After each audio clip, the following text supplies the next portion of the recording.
Vamos a hablar a continuación de un lenguaje de scripting llamado JavaScript que nos sirve para hacer que los sitios web se conviertan en sitios web dinámicos. Y cuando hablo de dinámicos no quiero decir animados, no quiero decir que se muevan, sino quiero decir que reaccionen a los comportamientos, a los eventos del usuario. Lo primero que os voy a decir es que, a diferencia de otros lenguajes dinámicos como por ejemplo PHP, JavaScript no requiere tener instalado un servidor como por ejemplo Apache o como por ejemplo XAMPP, sino que JavaScript es un lenguaje dinámico, pero no se ejecuta en el servidor, sino que se ejecuta en el cliente. ¿Qué es el cliente? El cliente es el usuario final que ve la web y por tanto cuando hablamos del cliente, cuando hablamos de que un script se ejecuta en el cliente, queremos decir que se ejecuta en el ordenador del cliente. ¿Y se ejecuta en qué parte del ordenador del cliente? Pues en su navegador web. Es el navegador web el encargado de recibir el código JavaScript, interpretarlo y ejecutarlo. Por tanto, existe un motor de JavaScript integrado dentro de cada navegador moderno que tenemos hoy en día en nuestros escritorios. Lo primero que voy a hacer, por tanto, es crear una carpeta llamada JavaScript. Dentro de la carpeta JavaScript vamos a crear un primer ejemplo que he creado como un nuevo documento de texto, pero por supuesto voy a renombrar como index.html. Además, a diferencia de lo que ocurre con PHP, que PHP nos obliga a cambiar la extensión del archivo por la extensión index.php en lugar de index.html, con JavaScript esto no es en absoluto necesario. Un archivo que tenga JavaScript puede tener la extensión HTML, PHP o ASP si programamos en ese lenguaje o JSP si programamos en ese lenguaje. A continuación, lo que voy a hacer es abrir un editor de textos y cargar ese archivo index.html. Y voy a empezar escribiendo código de la siguiente manera. Podemos encontrar archivos JavaScript situados de manera externa al archivo original. De hecho, más adelante haremos eso. Pero ahora, para empezar, lo que haremos es crear un tipo de JavaScript interno. Al igual que en CSS, podemos encontrar tres tipos de anidación de JavaScript. JavaScript en línea, es decir, en la misma etiqueta. JavaScript interno, en una etiqueta llamada script, en lugar de style. Y JavaScript externo, vinculado y enlazado desde el archivo principal. Por tanto, voy a empezar poniendo doctype HTML. Escribo una etiqueta de apertura y cierre HTML. Creo, por supuesto, un head y un body. Y ahora os voy a decir que, en principio, el JavaScript se puede meter en cualquier parte del documento HTML. Lo ideal es que se introduzca dentro del head. Ocasionalmente, el JavaScript da problemas, ahora luego hablaremos de ellos, cuando se inserta dentro del head, pero de momento lo vamos a insertar aquí. Simplemente tengo que crear una etiqueta que se abre y se cierra llamada script. Y todo lo que haya aquí dentro es JavaScript. JavaScript no es el único lenguaje de scripting que se puede meter dentro de una página web, pero desde luego sí que es el principal. Por eso no es obligatorio, pero sí que es una buena costumbre poner type texto barra JavaScript. Yo tengo que reconocer que debería hacerlo, pero muchas veces no lo hago. Y directamente pongo script de apertura, script de cierre y ya está. Pero para hacerlo bien deberíamos poner texto barra JavaScript. Y ahora todo lo que pongamos aquí dentro se convertirá en JavaScript. Cuidado que lo que acabo de hacer es poner este código que evidentemente no va a funcionar. ¿Qué quiere decir que no va a funcionar? Bueno, voy a ejecutar esta página web, es decir, voy a abrirla en un navegador web. No aparece nada en la pantalla porque no tiene por qué aparecer nada. Y ahora voy a sacar una cosa con la que vamos a estar interactuando en todo momento, que es en inspeccionar elemento, es la consola de JavaScript. Así que con la consola, voy a poner esto en la parte de abajo de la pantalla, no lo quiero externo, aquí, en la parte de abajo. Con la consola me dice, tengo un error no declarado que es un identificador que no esperaba. Es decir, al igual que ocurre en PHP, si tú dentro de un lenguaje de scripting, ya sea PHP o JavaScript, pones algo como esta línea, simplemente JavaScript da error porque no sabe cómo interpretarlo. Por eso lo que voy a hacer simplemente es eliminar ese código para eliminar ese error. Lo que voy a hacer, por tanto, dentro de este bloque es trabajar todo el rato así. Es decir, voy a trabajar por una parte con el script, voy a trabajar por una parte con el código. Por otra parte, abro un navegador web que a su vez se divide en dos ventanas. Una, para ver en pantalla qué nos va a dar nuestro código, y dos, la consola, que nos va a decir si todo va bien y si hay algo que no va bien, exactamente qué es lo que no va bien, en qué línea está y en ocasiones también nos dirá cómo arreglarlo.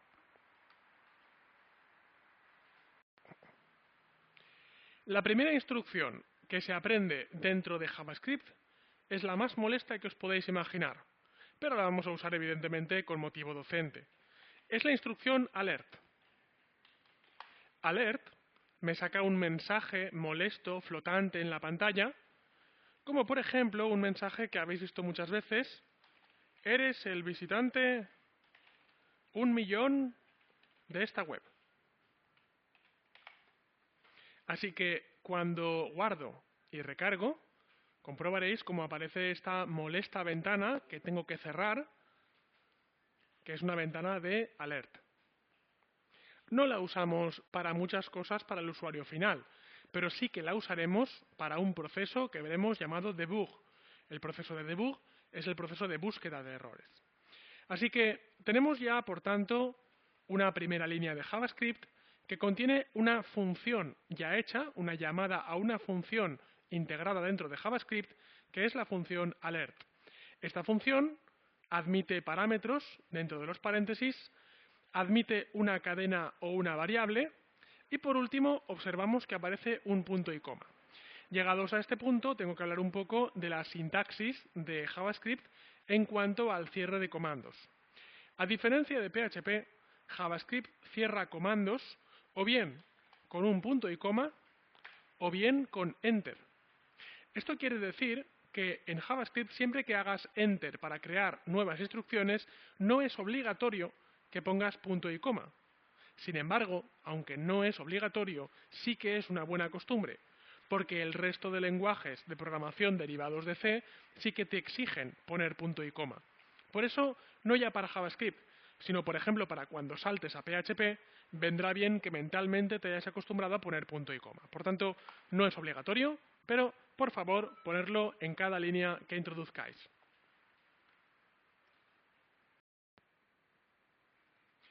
Vamos a utilizar una función un poco menos molesta que alert. Para eso, en este caso, lo que voy a hacer es desactivar la línea que pone alert mediante la inserción de un comentario. Los comentarios se introducen como en la mayoría de lenguajes basados en C, es decir, doble barra para introducir un comentario de una única línea y barra asterisco y asterisco barra para introducir un comentario multilínea. Observaremos cómo tras introducir ese comentario la línea se ha vuelto de color azul, como que está desactivada, y si recargo ya no aparece el alert. La segunda instrucción que vamos a aprender de JavaScript es document.write. Dentro de document.write voy a poner hola mundo.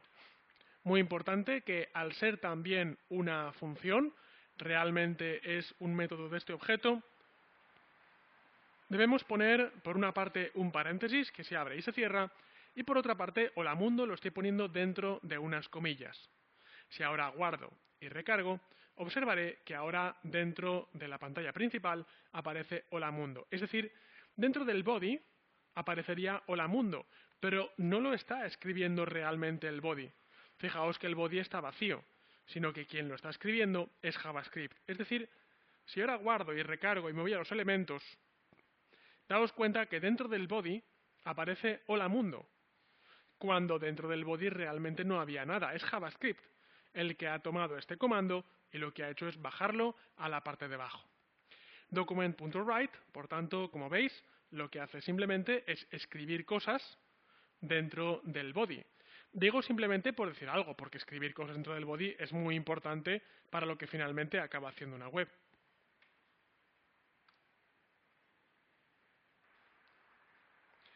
Trabajamos a continuación con la creación y declaración de variables. JavaScript es un lenguaje que, en principio, trabaja sin tipificación estricta de variables. Eso quiere decir simplemente que no hace falta declarar el tipo de variable cuando la creamos. Lo que sí que hace falta es poner una palabra inicial reservada llamada var. Así como en PHP se pone un $, delante, dentro de JavaScript se pone la palabra reservada var. A continuación, pongo mi variable. Var mi variable es igual, por ejemplo, a 3. Y lo que acabo de hacer no tiene por qué tener ningún reflejo realmente en la pantalla, es que dentro del espacio de memoria reservado para mi variable le he asignado el valor número 3. Esto quiere decir, por tanto, que ahora dentro del document.write voy a poner mi variable. Si guardo y recargo, observaremos como el resultado es igual al número 3. Puedo también realizar operaciones aritméticas con las variables. Por ejemplo, si digo que quiero devolver el resultado de mi variable por 3, querrá decir que finalmente me devuelve el valor 9. Es decir, 3 por la variable y por 3, porque lo he calculado de esa manera. Vamos a hablar, por tanto, ahora de, vamos a ver que elimina algunas líneas, de operadores matemáticos dentro de JavaScript. Los operadores matemáticos dentro de JavaScript son prácticamente iguales a los operadores matemáticos que encontramos en cualquier otro lenguaje de programación. Así que document.write y, por ejemplo, para sumar simplemente tenemos que poner el signo de la cruz, digamos la suma, el más. Así que document.write 3 más 3 es igual a 6. El operador de suma, hay que decir que en JavaScript es también el operador de encadenamiento, ya que el mismo operador que se usa para sumar se puede usar hola más mundo para encadenar. Yo no estoy sumando hola y mundo porque no se pueden sumar, aritméticamente no dan resultado, sino que lo que estoy haciendo es encadenarlos. Por tanto, hola más mundo equivale a hola mundo. Es decir, lo que en PHP es el operador de encadenamiento que se hace con el punto, en JavaScript es con el signo más. Para hacer restas, simplemente debemos utilizar el guión. 6 menos 3, 6 guión 3, es igual a 3. La multiplicación se hace con el asterisco. 4 partido 2, 4, perdón, por 2 es 8. Por otra parte, 4 barra 2, la barra que está con mayúscula 7, es la división, así que 4 partido entre 2 cabe a 2. Y dentro de JavaScript tenemos también el operador aritmético del resto de la división entera. Por tanto, 4 entre 2, el resto de la división entera es 0. O por ejemplo, 5 entre 2, el resto de la división entera es 1. Básicamente, como podemos ver, tenemos los mismos operadores matemáticos que encontramos en otros lenguajes de programación.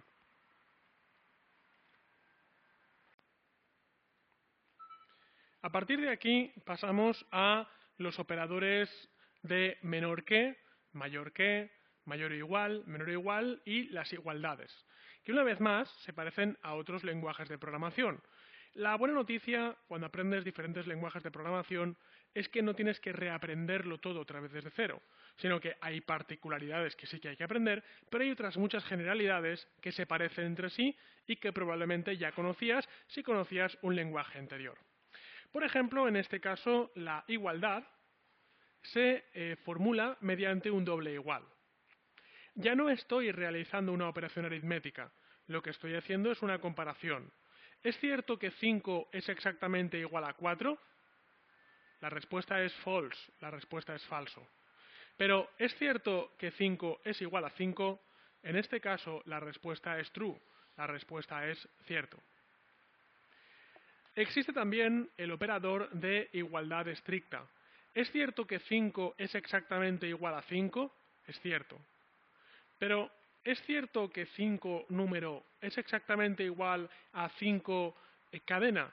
Pues es falso, porque solo es verdadero si le quito un igual. Si le quito un igual, comprobaremos que es verdadero, porque 5 es igual a 5, aunque 5 sea un número y este 5 sea una cadena. Con la doble igualdad no importa, pero con la triple igualdad sí que lo hace. Al igual que tenemos la doble igualdad, también tenemos el admiración igual, donde en muchos lenguajes de programación la admiración quiere decir no, quiere decir negación. Así que admiración igual quiere decir no es igual. ¿Es cierto que 5 no es igual que 5? Y es false, porque 5 sí es igual a 5. Pero ¿es cierto que 5 no es igual a 4? Es true, eso es cierto. 5 no es igual a 4. De la misma manera que tenemos la igualdad y la no igualdad, también tenemos menor que y mayor que. ¿Es cierto que 5 no es, ¿es cierto que 5 es menor que 4? No, no es cierto. Pero ¿es cierto que 5 es mayor que 4? Pues sí que es cierto. También tenemos los dobles operadores. Tenemos mayor o igual. ¿Es cierto que 5 es mayor o igual que 4? Bueno, no es igual, pero sí que es mayor. Por tanto, el resultado es true. También tenemos el menor o igual. ¿Es cierto que 5 es menor que 4? Pues desgraciadamente ni es menor ni es igual, por tanto, como ninguno de los dos valida, tenemos que dar un resultado falso.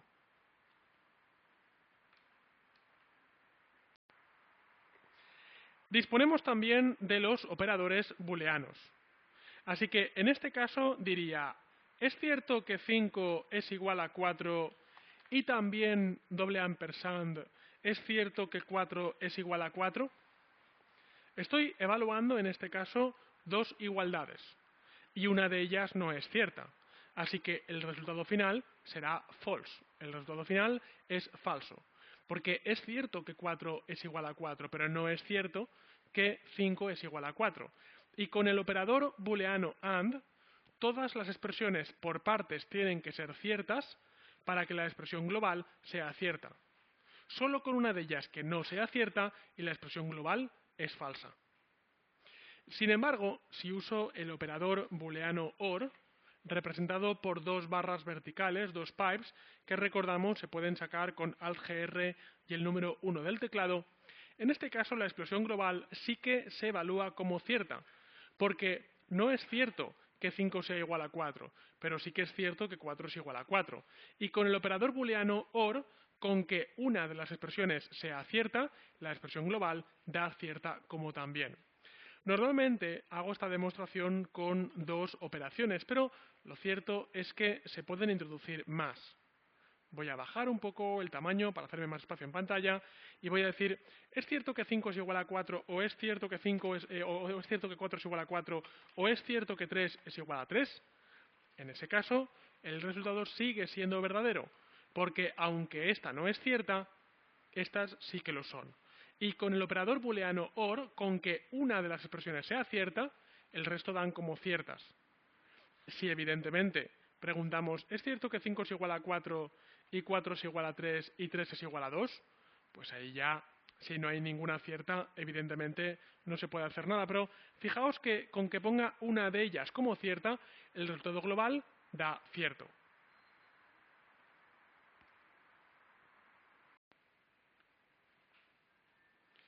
Disponemos también en JavaScript de las estructuras de control. Las estructuras de control son las que podemos encontrar en prácticamente cualquier lenguaje de programación. Empezamos, por ejemplo, con la estructura llamada for. La estructura for, fijaos que me ha aparecido un error, pero es porque no he formulado correctamente todavía el for, requiere que le ponga una serie de condiciones de inicio, parada e incremento dentro de los paréntesis y que ponga el código que se va a ejecutar dentro de las llaves.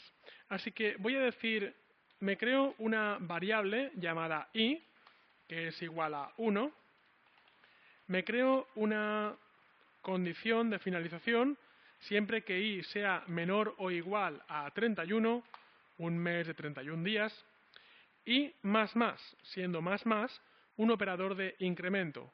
I más equivale a i es igual a i más 1.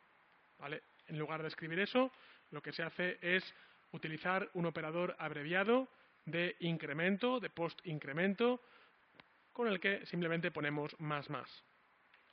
A continuación voy a poner algo así como document.write.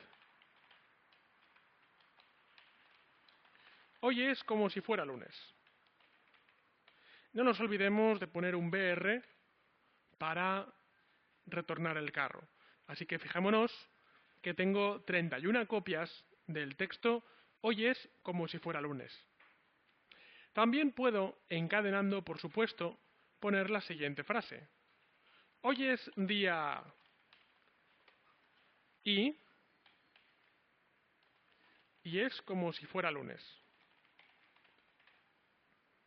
Así que guardo, recargo y dice hoy es día 1, hoy es día 2, hoy es día 3, hoy es día 4. ¿Por qué? Porque hoy es día i. Y la i, precisamente, es esta variable que va aumentando de valor. Hay veces que los alumnos preguntáis, oye, ¿por qué es la variable i? ¿Por qué no puede ser la variable a? Podría ser la variable a. O la variable x si quieres, eso es un poco lo de menos. Pero hay gente que pregunta, ¿pero por qué todos los que enseñáis siempre ponéis la variable i? La respuesta es que un poco por costumbre, por inercia. Te diré que la variable i quiere decir iterador. Y un iterador es simplemente un elemento que va iterando y que va aumentando de valor. Pero más allá de eso, más allá por el guiño técnico de var i por iterador, el bucle for funcionará perfectamente poniendo a, poniendo x, poniendo z o poniendo el nombre de variable que queráis. Lo de poner i es simplemente una costumbre que procede de la palabra iterador.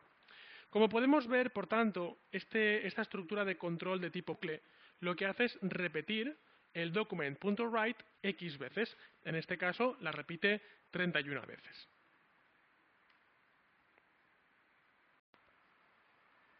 Otra estructura de control con la que podemos trabajar es la estructura de control llamada while. Déjame eliminar todo esto. Voy a empezar desde cero y voy a poner lo siguiente. La estructura de control while se escribe con la palabra while, paréntesis para introducir la condición que va a ir dentro de esa estructura de control y dentro de las llaves introduciré el código que voy a ejecutar. Así que dentro de los paréntesis voy a decir siempre que i, o si quieres siempre que día del mes, sea menor o igual que 32, en ese caso di document.write hoy es día más día del mes. Y como no, ponemos también un BR. Cuidado en este caso porque estoy llamando a día del mes y yo no he declarado quién es día del mes. Por tanto, si ejecuto, lo que voy a obtener es un error. Tengo un unexpected token, es decir, no se reconoce este punto y coma y no se reconoce este punto y coma porque no va aquí. Vale, vamos a verlo. Ahora, no, es este punto y coma el que está mal. Ahora sí. Bien, si corrijo este error, ahora me da otro error diferente que dice día del mes is not defined. Claro, tenemos que tener siempre esa ventana de consola sacada porque si no, yo recargo aquí, no aparece nada en la pantalla, yo no sé por qué no aparece nada. Estoy cometiendo un error, pero no lo sé. Por tanto, lo que hago es inspeccionar el elemento y por esta razón dejamos siempre sacada la ventana de consola. Bien, nos dice que el error es que día del mes no ha sido definido. Así que lo que hago es lo siguiente. Var día del mes es igual a 1. Guardo, recargo y mucho cuidado, porque lo que tengo en este momento es un bucle infinito. Tengo un bucle infinito porque simplemente digo var día del mes es igual a 1. Mientras que día del mes sea menor o igual que 32, ejecuta esto. Día del mes nunca está creciendo. Y como día del mes nunca está creciendo, siempre será menor o igual que 32. Y por tanto, meteré al programa, como veis aquí, atención a la pantalla, mirad aquí arriba, lo estoy metiendo en un bucle infinito. ¿Qué pasa con una web cuando está en un bucle infinito y descontrolado, como en este caso? Lo que ocurrirá, esto depende del navegador, pero lo que ocurrirá es que el navegador, dentro de unos pocos segundos, me sacará un icono, parará automáticamente la ejecución del script, y me sacará un icono que dirá, tu script está tardando demasiado, así que ¿qué quieres hacer? ¿Lo quieres terminar a palo seco o quieres dejar unos segundos más para que acabe de ejecutarse? En este caso, le diríamos que queremos detenerlo. Estamos en Chrome, por tanto, en unos pocos segundos calculo que saldrá el típico icono de una carpeta blanca sobre fondo morado que aparece como una página web que se ha muerto o que se ha quedado colgada y que nos dice que la web está tardando demasiado en responder. No digo que los bucles infinitos sean malos.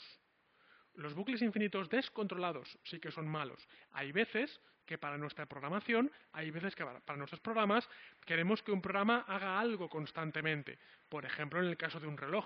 Quiero que una vez por segundo se pregunte a sí mismo cuál es la hora. Pero no en este caso, que lo que he hecho es un bucle completamente descontrolado y, como os digo, dentro de unos segundos aparecerá el mensaje de error.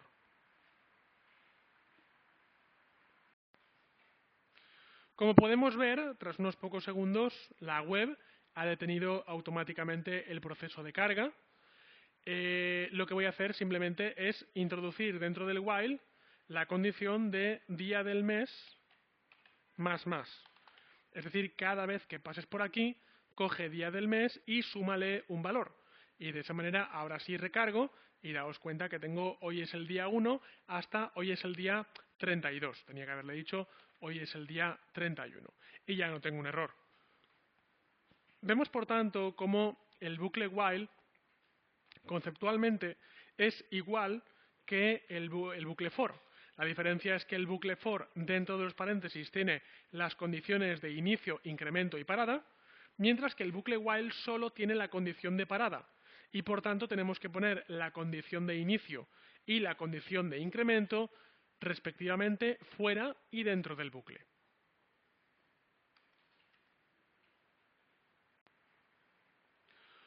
Un bucle que deriva del bucle do while o del bucle while es el bucle do while. El bucle do while se escribe do, llaves, while, paréntesis. Se escribe un poco al revés, porque de hecho funciona al revés. Y es el único bucle de todas las secuencias, es la única estructura de control que requiere poner un punto y coma al final. El resto no lo requieren.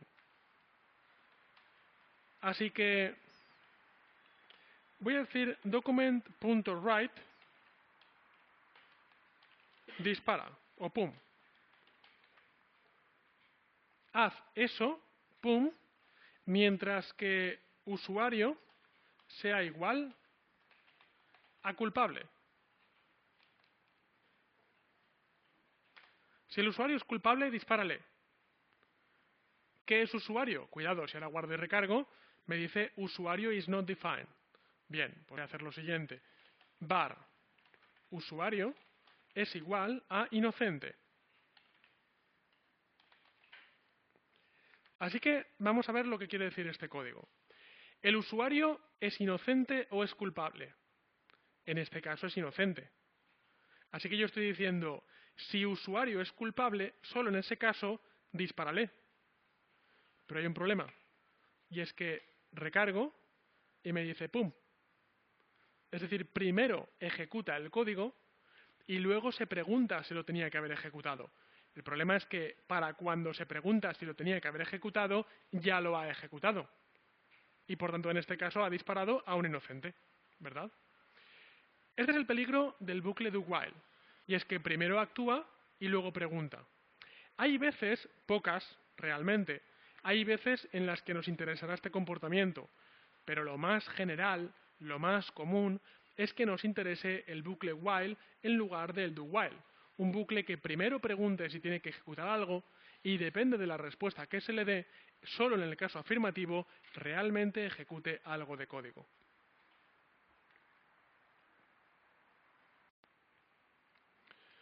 Las estructuras de control que hemos visto hasta ahora son estructuras de control de tipo bucle. Eso quiere decir que repiten n veces una cierta porción de código. Otro tipo de estructuras de control son las de toma de decisión, donde básicamente tenemos dos, que son la estructura de control if y la estructura de control switch. La estructura de control if tiene esta formulación: if paréntesis, dentro de los paréntesis se encuentra la condición, y luego llaves. Dentro de las llaves se encuentra el código que se va a ejecutar. Así que pongo document.write y dentro del if pongo la condición. Vamos a ver. Creo una variable llamada edad que es igual, por ejemplo, a 30. Y digo, si edad es menor que 30, en ese caso, document.write, eres un joven. Pero puedo también poner else, donde lo que hago es evaluar una expresión. Si el resultado de la expresión es cierta, se ejecuta el código que se encuentra entre estas primeras llaves. Pero si el resultado de la expresión es falsa, en ese caso se ejecuta el código que se encuentra dentro de este segundo pack de llaves. En este caso, pondría document.write, ya no eres joven. Así que si guardo y recargo, observaremos que como edad es igual a 30, por lo tanto no es cierto que sea menor que 30, en ese caso no se ejecuta este código, sino que se ejecuta este de aquí. Ya no se trata, por tanto, de ejecutar un código en bucle, sino que se trata de realizar una pregunta y en base a la certeza o falsedad de la respuesta, lo que hacemos es ejecutar un código u otro. Si ahora pusiera, por ejemplo, que edad es igual a 25, en ese caso sí que sería cierto que edad es menor que 30 y, por tanto, el resultado en pantalla sería eres un joven.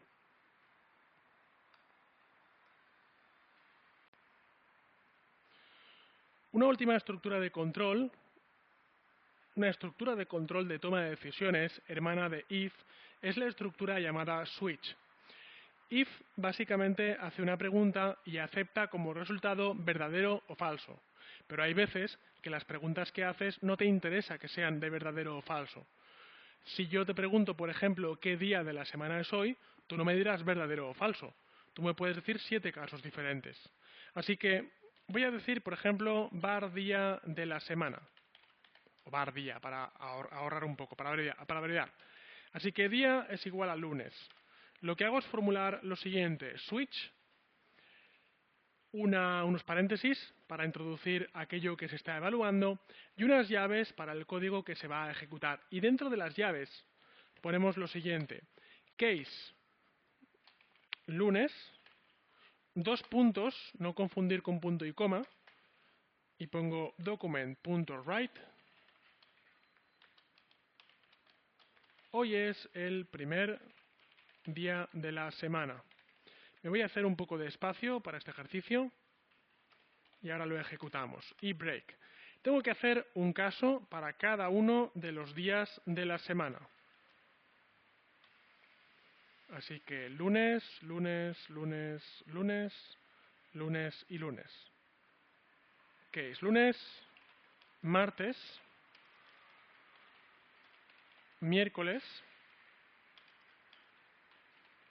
jueves, viernes, sábado y domingo. Para cada uno de los casos tiene que haber una línea llamada case con el caso correspondiente y 2 puntos. A continuación el código que se va a ejecutar y cada uno de los casos tiene que finalizar con una instrucción llamada break. Hoy es el segundo día de la semana. Hoy es el tercer día de la semana. Hoy es el cuarto día de la semana. Hoy es el quinto día de la semana. Hoy es el sexto día de la semana y hoy es el séptimo día de la semana. Si ahora guardo y recargo, atención, como he dicho que día es igual a lunes, valido la variable día y me dice hoy es el primer día de la semana. Si digo martes, digo hoy es el segundo día de la semana. Si digo miércoles, hoy es el tercer día de la semana. Una cosa que os voy a enseñar dentro de este ejercicio es la siguiente. En primer lugar, en cuanto a sintaxis, Dentro de JavaScript encontramos que todo el código que estoy escribiendo hasta ahora lo estoy escribiendo con sangrías.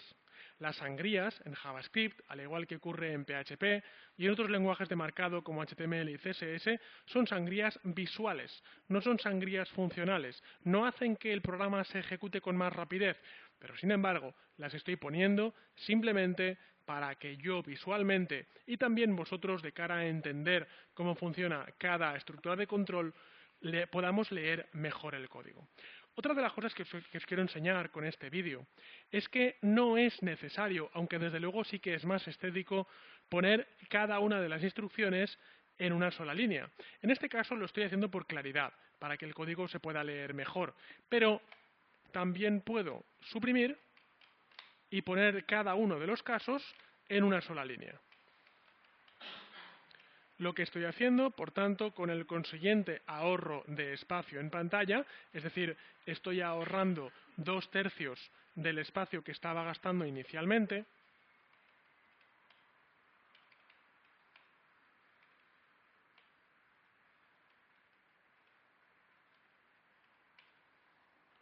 Lo que estoy haciendo es poner el caso, dos puntos, el document.write, punto y coma, ahora es muy importante, y el break, punto y coma, dentro de la misma línea. Lo que os voy a decir a continuación, cogerlo muy con pinzas. El anterior método de escritura, es decir, donde cada instrucción ocupaba una línea, podemos conocerlo un poco como JavaScript para novatos, mientras que poner varias instrucciones en una sola línea sería un poco JavaScript para expertos. Esto que os acabo de decir, cogerlo muy con pinzas, porque hay expertos que trabajan con el código desplegado y hay novatos que, por lo que sea, trabajan con el código compactado.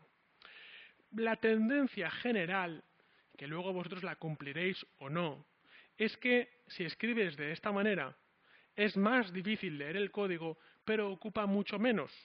Cuando tienes mucho código, trabajar de esta manera hace que hagas menos scroll arriba y abajo de la pantalla. Sin embargo, la dificultad que tiene es que el código cuesta más de leer. En cambio, trabajar de esta manera, que es como estamos trabajando hasta hace un momento y como vamos a seguir trabajando por claridad, porque si esto es una formación, nos interesa más la claridad que la eficiencia del código. De esta manera se gasta mucho más espacio, pero de un vistazo podemos entender perfectamente cada línea, dónde va y de quién depende. Así que vamos a seguir trabajando de esta manera, vamos a seguir trabajando cada instrucción en una línea, gastaremos más espacio, pero de momento si estamos aprendiendo nos interesa más la claridad que la eficiencia en el gasto de líneas usadas.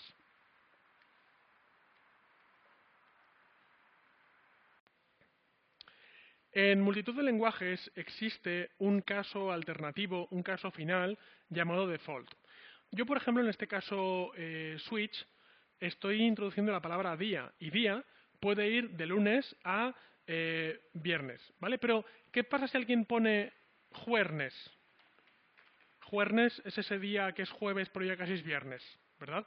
Entonces, si pongo esto, el programa, momentín, que es juernes, perdona, que es lunes, ahí vaya, esto es lunes, lo he modificado donde no tocaba, aquí, que es juernes. Y simplemente el switch no me dice nada, porque yo estoy preparado para que me digas lunes, martes, miércoles, jueves, viernes, sábado, domingo, pero tú me has dicho juernes, eso no sé qué es. Yo sé como humano que es la mezcla entre jueves y viernes, ¿vale? Pero el programa no lo sabe. Así que lo que se hace es poner un case llamado default.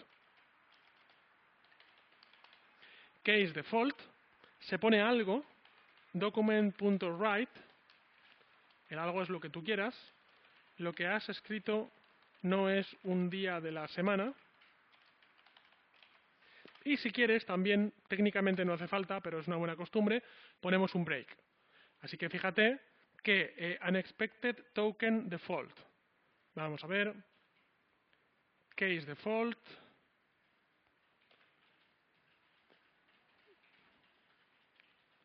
He cerrado mal alguno de los elementos. Vale, igual simplemente es la palabra default, efectivamente. No hace falta en JavaScript poner el case. ¿vale? Entonces simplemente ponemos default, dos puntos, y el código que queremos ejecutar, de tal forma que si el código no está en ninguno de los casos que teníamos contemplados, simplemente ejecutará el caso default antes de no decir nada, simplemente dirá lo que has escrito no es un día de la semana.